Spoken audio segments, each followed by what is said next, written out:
Welcome to Audiobook Heaven.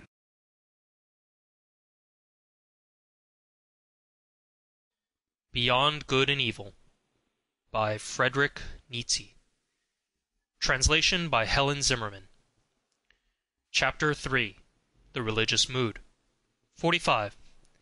The human soul and its limits, the range of a man's inner experiences, hitherto attained, the heights, depths, and distances of these experiences, the entire history of the soul up to the present time, and its still unexhausted possibilities.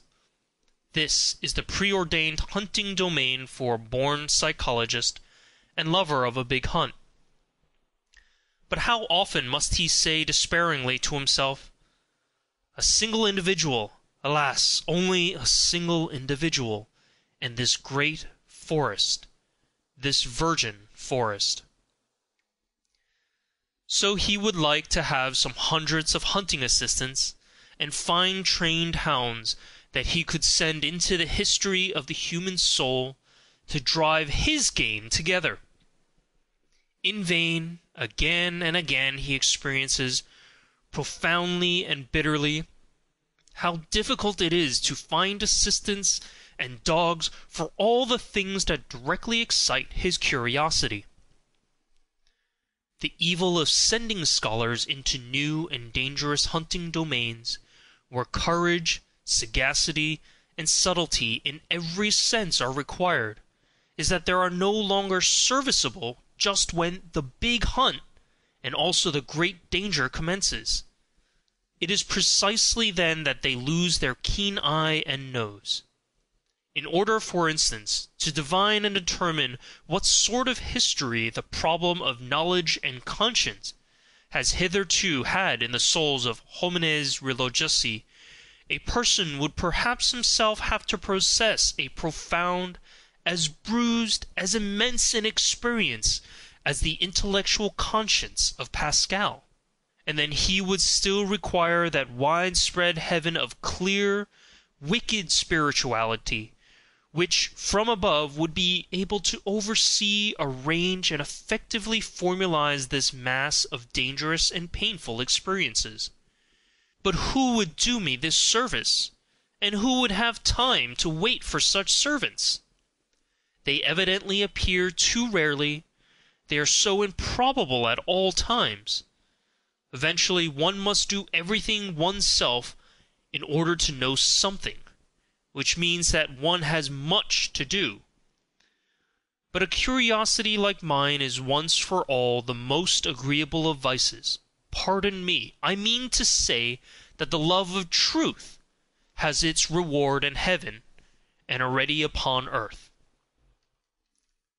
46. Faith, such as early Christianity desired and not infrequently achieved in the midst of a skeptical and southernly free-spirited world, which had centuries of struggle between philosophical schools behind it and in it, counting besides the education in tolerance which the Imperium Romanum gave. This faith is not that sincere, austere slave faith by which perhaps a Luther or a Cromwell or some other northern barbarian of the spirit remained attached to his God and Christianity. It is much rather the faith of Pascal, which resembles in a terrible manner a continuous suicide of reason, a tough, long-lived, worm-like reason which is not to be slain at once and with a single blow. The Christian faith from the beginning is sacrifice, the sacrifice of all freedom, all pride, all self-confidence of spirit. It is the same time subjection, self-derision, and self-mutilation. There is cruelty and religious Phoenicianism in this faith, which is adapted to a tender, many-sided, and very fastidious conscience. It takes for granted that the subjection of the spirit is indescribably painful, that all the past and all the habits of such a spirit resist the absurdism in the form of which faith comes to it.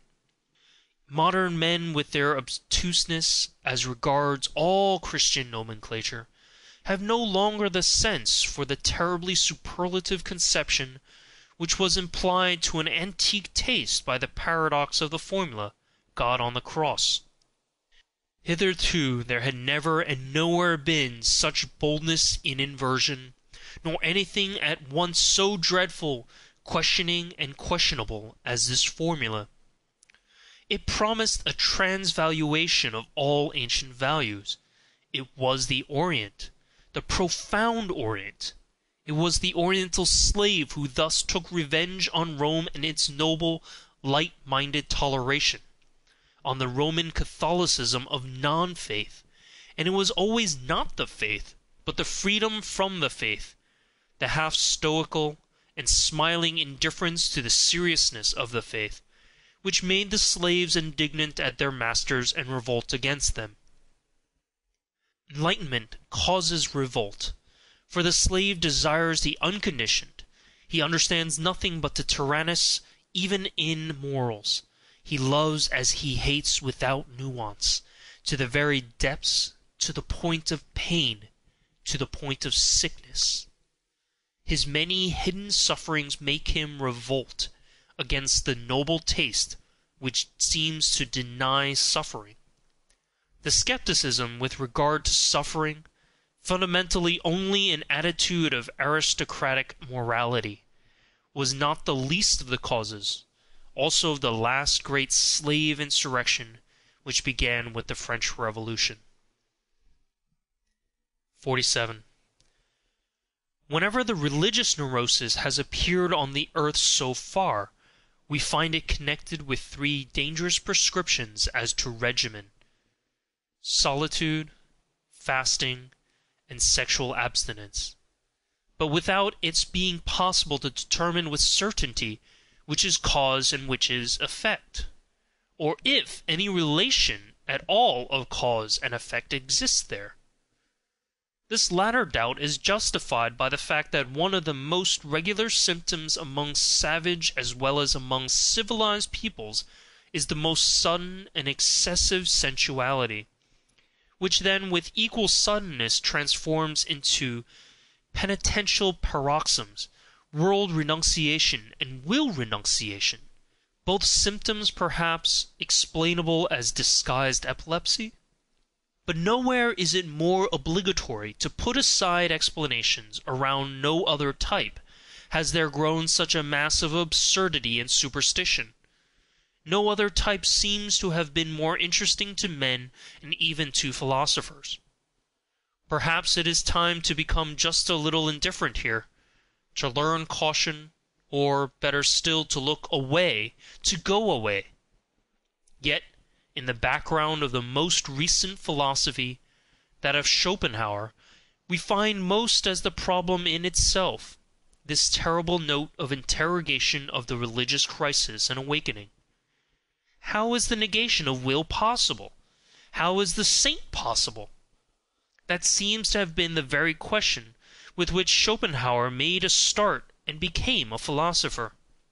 And thus it was genuine Schopenhauerian consequence that his most convinced adherent, perhaps also his last as far as Germany is concerned, namely Richard Wagner, should bring his own life work to an end just here, and should finally put that terrible and eternal type upon the stage as Kundry, type Vécu, and it is loved and lived at the very time that the mad doctors in almost all European countries had an opportunity to study the type close at hand, wherever the religious neurosis, or as I call it, the religious mood, made its latest epidemical outbreak and display as the Salvation Army. If it be in question, however, as to what has been so extremely interesting to men of all sorts, in all ages, and even to philosophers, in the whole phenomenon of the saint, it is undoubtedly the appearance of the miraculous therein, namely the immediate succession of opposites, of states of the soul regarded as morally antithetical. It was believed here to be self-evident that the bad man was all at once turned into a saint, a good man. The hitherto existing psychology was wrecked at this point. Is it not possible it may have happened principally because psychology had placed itself under the dominion of morals, because it believed in oppositions of moral values, and saw, read, and interpreted these oppositions into the text and facts of the case? What? Miracle? Only an error of interpretation? A lack of philology? 48. It seems that the Latin races are far more deeply attached to their Catholicism than we Northerners are to Christianity generally, and that consequently unbelief in Catholic countries means something quite different from what it does among Protestants, namely, a sort of revolt against the spirit of the race, while with us it is rather a return to the spirit, or non-spirit of the race. We Northerners undoubtedly derive our origin from barbarous races. Even as regards our talents for religion, we have poor talents for it. One may make an exception in the case of the Celts, who have theretofore furnished also the best soil for Christian infection in the north. The Christian ideal blossomed forth in France as much as ever the pale sun of the north would allow it. How strangely pious for our taste are still these later French skeptics, wherever there is any Celtic blood in their origin! How Catholic, how un-German does Auguste Comte's sociology seem to us, with the Roman logic of its instincts! How Jesuitical that amiable and shrewd Cicerone of Port Royal, Saint Beuve, in spite of all his hostility to Jesuits! And even earnest Renan, how inaccessible to us Northerners does the language of such a Renan appear, in whom every instant the merest touch of religious thrill throws his refined, voluptuous, and comfortable couching soul off its balance. Let us repeat after him these fine sentences, and what wickedness and haughtiness is immediately aroused by way of answer in our probably less beautiful but harder souls, that is to say, in our more German souls. Disons donc carrément que la religion est un produit de l'homme normal, que l'homme est le plus dans le vrai quand il est, le plus religieux et le plus assuré d'un destin infini. C'est quand il est bon qu'il vote que la vertu corresponde à un ordre éternel, c'est quand il contemple les choses d'une manière destressée qu'il trouve la mort révolute et absurde. Comment ne pas supposer que c'est dans ces mondes laquelle l'homme voit le mieux? These sentences are so extremely antipodal to my ears and habits of thought, that in my first impulse of rage on finding them I wrote on the margin, "La nacere religieux par excellence," until in my later rage I even took a fancy to them, these sentences with their truth absolutely inverted. It is so nice and such a distinction to have one's own antipodes. 49. That which is so astonishing in the religious life of the ancient Greeks is the irrestrainable stream of gratitude which it pours forth. It is a very superior kind of man who takes such an attitude towards nature and life. Later on, when the populace got the upper hand in Greece, fear became so rampant also in religion, and Christianity was preparing itself. 50. The passion for God, there are churlish, honest-hearted, and importune kinds of it. Like that of Luther, the whole of Protestantism lacks the southern delicatezza. There is an oriental exaltation of the mind in it, like that of an undeservedly favored or elevated slave, as in the case of St. Augustine, for instance, who lacks in an offensive manner all nobility in bearing and desires. There is a feminine tenderness and sensuality in it, which modestly and unconsciously longs for an unio mystica et physica, as in the case of Madame de Guyon. In many cases it appears, curiously enough, as the disguise of a girl's or a youth's puberty. Here and there, even in the hysteria of an old maid, also as her last ambition. The Church has frequently canonized the woman in such a case. 51. The mightiest men have hitherto always bowed reverently before the saint, as the enigma of self-subjugation and utter voluntary privation. Why did they thus bow? They divined in him, and as it were behind the questionableness of his frail and wretched appearance, the superior force which wished to test itself by such a subjugation. The strength of will in which they recognized their own strength and love of power, and knew how to honor it. They honored something in themselves when they honored the saint.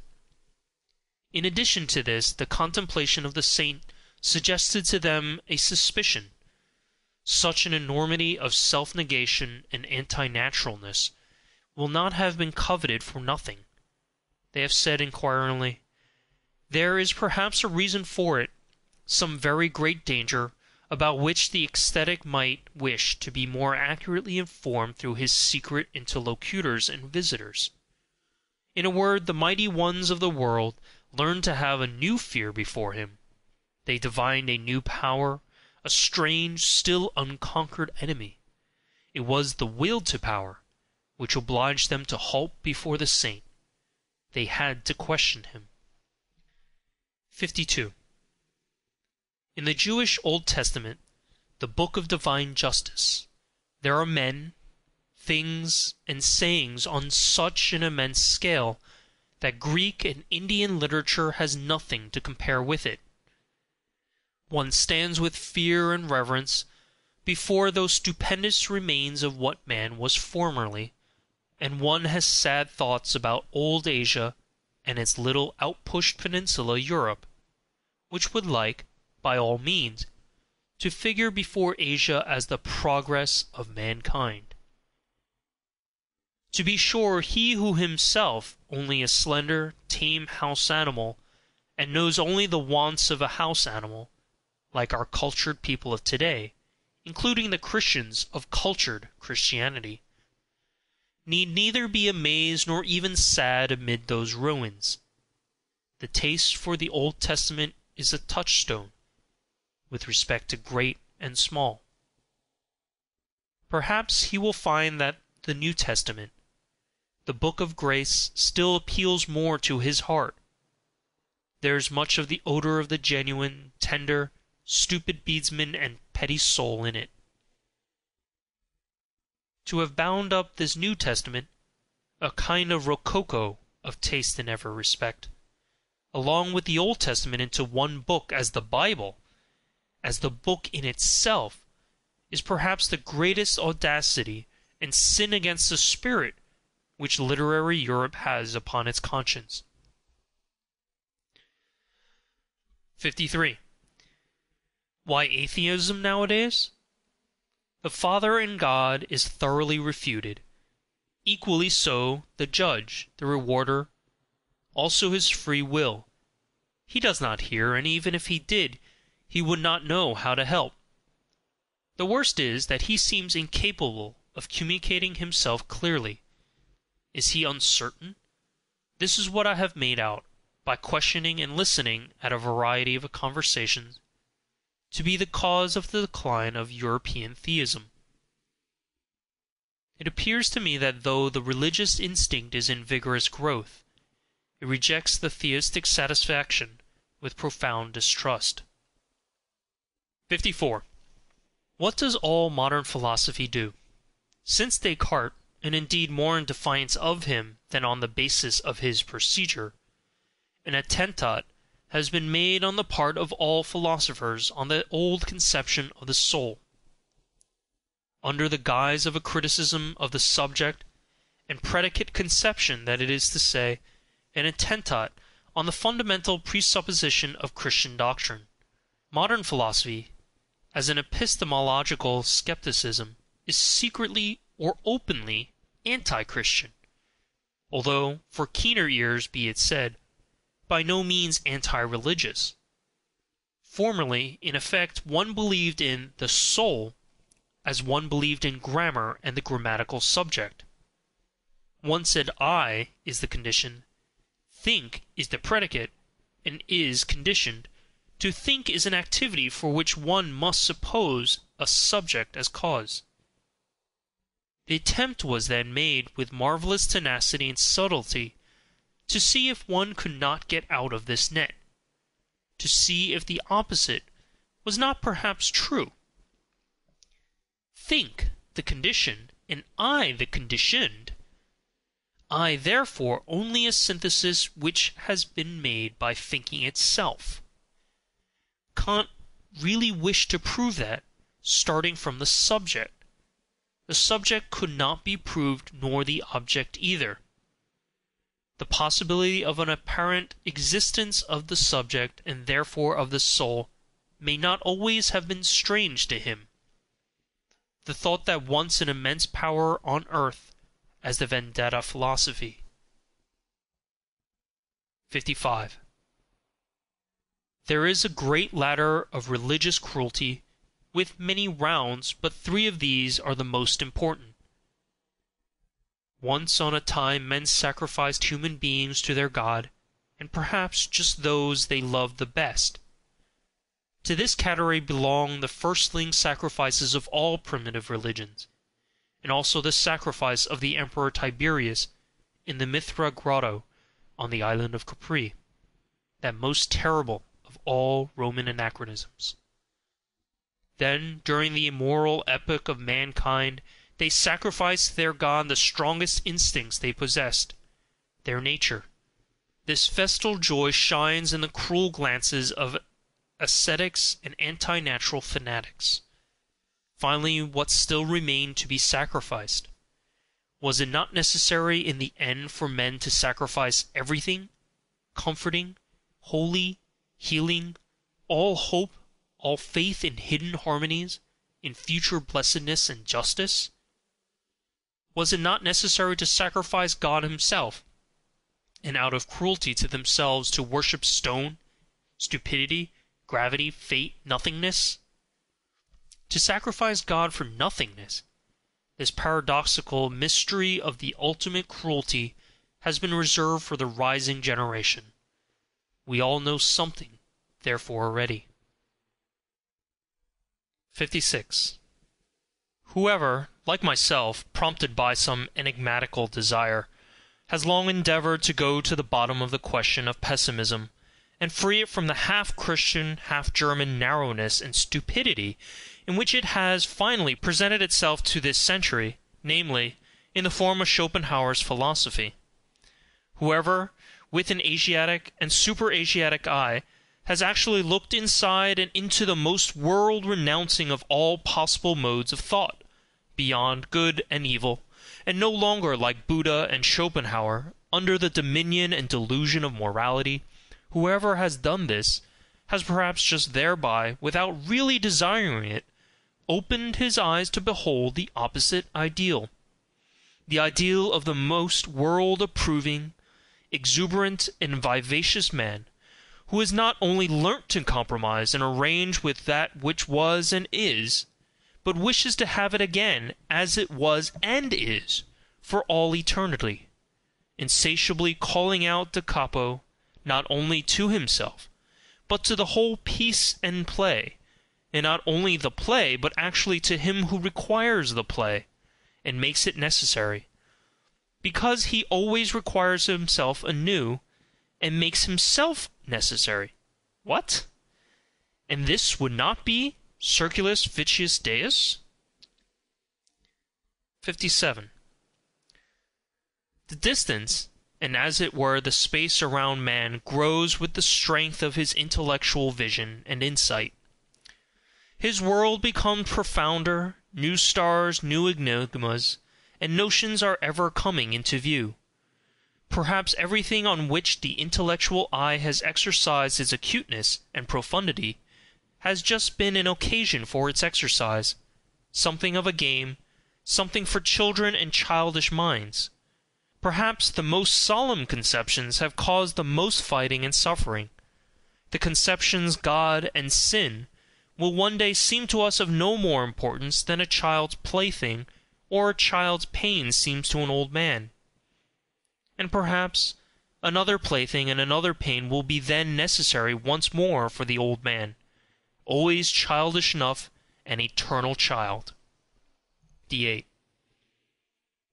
Has it been observed to what extent outward idleness or semi-idleness is necessary to a religious life, alike for its favorite microscopic labor of self-examination, and for its soft placidity called prayer, the state of perpetual readiness for the coming of God?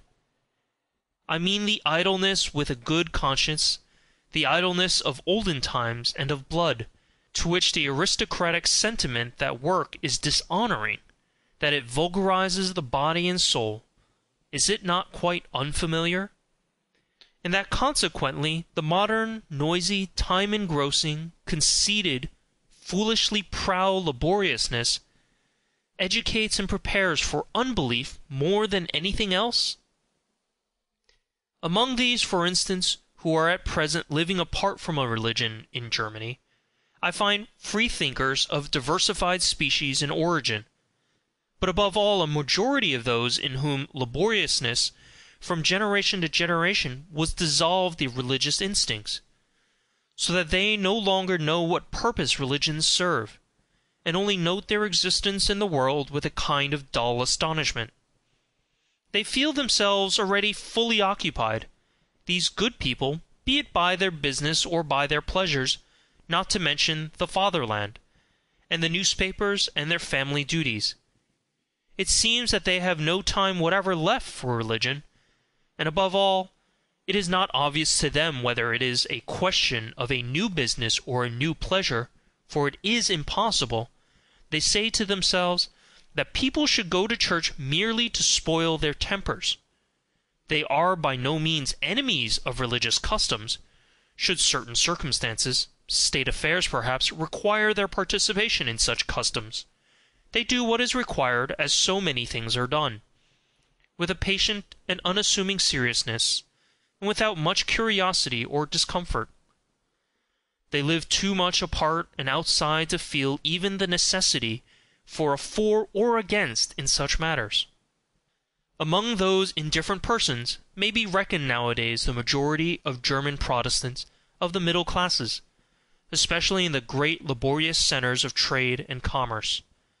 Also the majority of laborious scholars and the entire university personnel, with the exception of the theologians, whose existence and possibility there always gives psychologists new and more subtle puzzles to solve. On the part of pious or merely church-going people, there is seldom any idea of how much good will, one might say arbitrary will, is now necessary for a German scholar to take the problem of religion seriously. His whole profession, and as I have said, his whole workman-like laboriousness, to which he is compelled by his modern conscience, inclines him to a lofty and almost charitable serenity as regards to religion, with which is occasionally mingled a slight disdain for the uncleanliness of spirit, which he takes for granted wherever any one still professes to belong to the Church. It is only with the help of history, not through his own personal experience, therefore, that the scholar succeeds in bringing himself to a respectful seriousness, and to a certain timid difference in presence of religions. But even when his sentiments have reached the stage of gratitude towards them, he has not personally advanced one step nearer to that which still maintains itself as church or as piety. Perhaps even the contrary, the practical indifference to religious matters in the midst of which he has been born and brought up, usually sublimates itself in his case into circumspection and cleanliness, which shuns contact with religious men and things. And it may just be the depth of his tolerance and humanity which prompts him to avoid the delicate trouble which tolerance itself brings with it. Every age has its own divine type of naivete, for the discovery of which other ages may envy it, And how much naivete, adorable, childlike, and boundlessly foolish naivete, is involved in this belief of the scholar in his superiority, in the good conscience of his tolerance, in the unsuspecting, simple certainty with which his instinct treats the religious man as a lower and less valuable type, beyond, before, and above which he himself has developed, he, the little arrogant dwarf and mob-man, the sedulously alert head and hand drudge of ideas, of modern ideas. 59. Whoever has seen deeply into the world has doubtless divined what wisdom there is in the fact that men are superficial.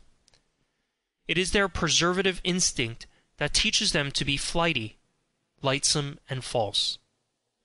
Here and there one finds a passionate and exaggerated adoration of pure forms, in philosophers as well as in artists.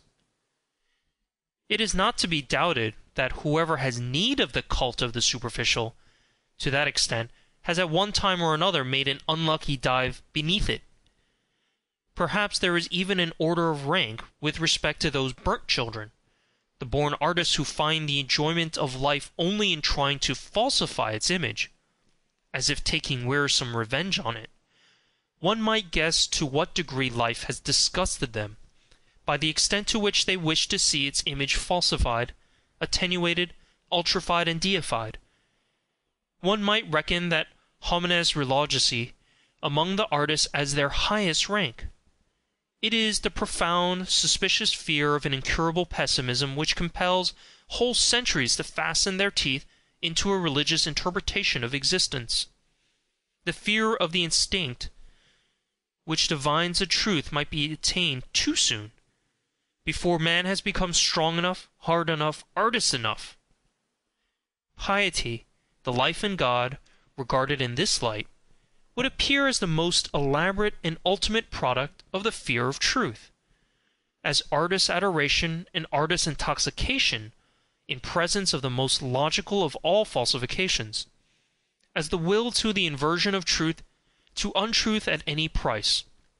Perhaps there has hitherto been no more effective means of beautifying man than piety. By means of it man can become so artful, so superficial, so iridescent, and so good that his appearance no longer offends. Paragraph 60. To love mankind for God's sake, this has so far been the noblest and remotest sentiment to which mankind has attained, that love to mankind without any redeeming intention to the background is only an additional folly and brutishness, that the inclination to this love has first to get its proportion, its delicacy, its gram of salt and sprinkling of aubergines, from an higher inclination.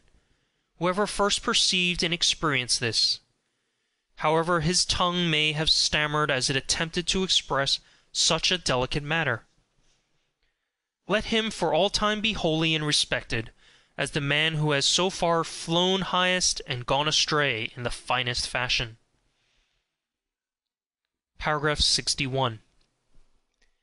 The philosopher, as we free spirits understand him, as the man of the greatest responsibility, who has the conscience for the general development of mankind, will use religion for his disciplining and educating work, just as he will use the contemporary political and economic conditions. The selecting and disciplining influence, destructive as well as creative, and fashioning, which can be exercised by means of religion is manifold and varied, according to the sort of people placed under its spell and protection. For those who are strong and independent, destined and trained to command, in whom the judgment and skill of a ruling race is incorporated, religion is an additional means for overcoming resistance in the exercise of authority, as a bond which binds rulers and subjects in common, betraying and surrendering to the former the conscience of the latter, their innermost heart, which would fain escape obedience. And in the case of the unique natures of noble origin, if by virtue of superior spirituality they should incline to a more retired and contemplative life, reserving to themselves only the more refined forms of government, over chosen disciples or members of an order. Religion itself may be used as a means for obtaining peace from the noise and trouble of managing grosser affairs, and for securing immunity from the unavoidable filth of all political agitation. The Brahmins, for instance, understood this fact. With the help of a religious organization, they secured to themselves the power of nominating kings for the people, while their sentiments prompted them to keep apart and outside as men with a higher and super-regal mission. At the same time, religion gives inducement and opportunity to some of the subjects to qualify themselves for future ruling and commanding the slowly ascending ranks and classes, in which, through fortunate marriage customs, volitional power and delight in self-control are on the increase. To them religion offers sufficient incentives and temptations to aspire to higher intellectuality, and to experience the sentiments of authoritative self-control, of silence and of solitude. Asceticism and Puritanism are almost indispensable means of educating and ennobling a race, which seeks to rise above its heredity, baseness, and work itself upwards to future supremacy. And finally, to ordinary men, to the majority of the people who exist for service and general utility, and are only so far entitled to exist, religion gives invaluable contentedness with their lot and condition, peace of heart, ennoblement of obedience, additional social happiness and sympathy, with something of transfiguration and embellishment, something of justification of all commonplaceness, all the meanness, all the semi-annual poverty of their souls. Religion, together with the religious significance of life, sheds sunshine over such perpetually harassed men, and makes even their own aspect endurable to them. It operates upon them as the Epicurean philosophy usually operates upon sufferers of a higher order, in a refreshing and refining manner, almost turning suffering to account, and in the end even hallowing and vindicating it. There is perhaps nothing so admirable in Christianity and Buddhism as their art of teaching even the lowest to elevate themselves by piety to seemingly higher order of things, and thereby to retain their satisfaction with the actual world in which they find it difficult enough to live, this very difficult being necessary. Paragraph 62.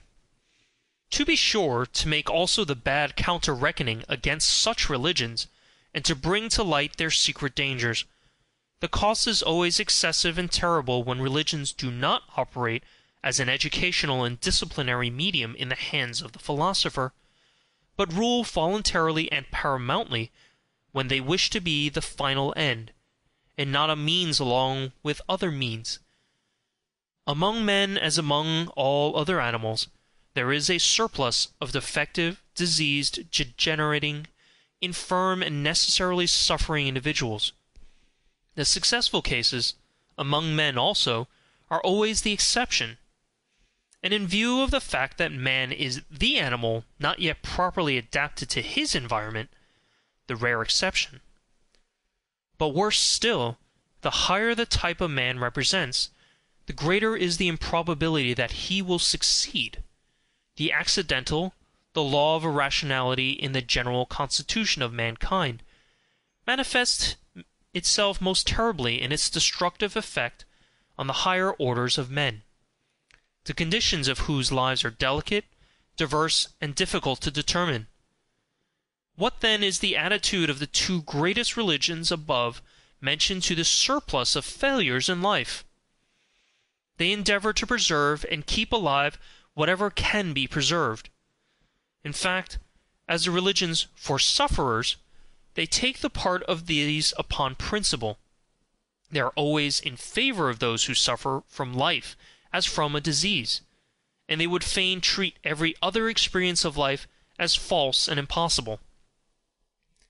However highly we may esteem this indulgent and preservative care, inasmuch as in applying to others, it has applied and applies also to the highest and usually the most suffering type of man, the hitherto paramount religions, To give a general appreciation of them, are among the principal causes which have kept the type of man upon a lower level. They have preserved too much that which should have perished. One has to thank them for invaluable services, and who is sufficiently rich in gratitude not to feel poor at the contemplation of all that the spiritual men of Christianity have done for Europe hitherto. But when they had given comfort to the sufferers, courage to the oppressed and despairing, a staff and support to the helpless, and when they had allured from society into covenants and spiritual penitentiaries the broken-hearted and distracted, what else had they to do in order to work systematically in that fashion, and with a good conscience, for the preservation of all the sick and suffering, which means, indeed and truth, to work for the deterioration of the European race, to reverse all estimates of value? That is what they had to do. And to shatter the strong, to spoil great hopes, to cast suspicion on the delight in beauty, to break down everything autonomous, manly, conquering, and imperious, all instincts which are natural to the highest and most successful type of man, into uncertainty, distress of conscience, and self-destruction. Forsooth, to invert all love of the earth and of supremacy over the earth into hatred of the earth and earthly things. That is the task the Church imposed on itself, and was obliged to impose until, according to its standard of value, unworldliness, unsensuousness, and higher man fused into one sentiment. If one could observe the strangely painful, equally coarse and refined comedy of European Christianity with the derisive and impartial eye of an Epicurean god, I should think one would never cease marveling and laughing. Does it not actually seem that some single will has ruled over Europe for 18 centuries, in order to make a sublime abortion of man? He, however, who with opposite requirements no longer Epicurean, and with some divine hammer in his hand, could approach this almost voluntary degeneration and stunting of mankind, as exemplified in the European Christian, Pascal for instance, would he not have to cry aloud with rage, pity, and horror, "O you bunglers, presumptuous, pitiful bunglers, what have you done? Was that a work for your hands? How you have hacked and botched my finest stone! What have you presumed to do?" I should say that Christianity has hitherto been the most portentous of presumptions. Men not great enough nor hard enough to be entitled as artists to take part in fashioning man, men not sufficiently strong and far-sighted to allow, with sublime self-constraint, the obvious law of the thousandfold failures and perishings to prevail, men not sufficiently noble to see the radically different grades of rank and intervals of rank that separate man from man. Such men, with their equality before God, have hitherto swayed the destiny of Europe, until at last a dwarfed, almost ludicrous species has been produced, a gregarious animal, something obligingly sickly, mediocre, the European of the present day. End of chapter 3.